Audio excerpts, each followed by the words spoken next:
So to use a CarPlay and the front camera and rear camera at the same time, you want to connect to your CarPlay, hit the setting, go to System, do the screen display, and let it reboot.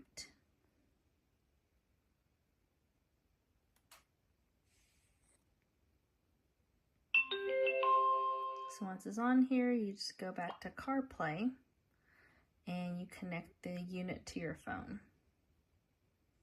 So right here, you see how you're able to see the front camera and the back camera. And you can have access to like the phone calls. You can have GPS on that side, music. So it's up to you. And then you can do again, swipe on that side to get whichever camera you would like display. So you can have the front one, you can swipe again, you'll have just the back one, or you swipe it again and you'll get both.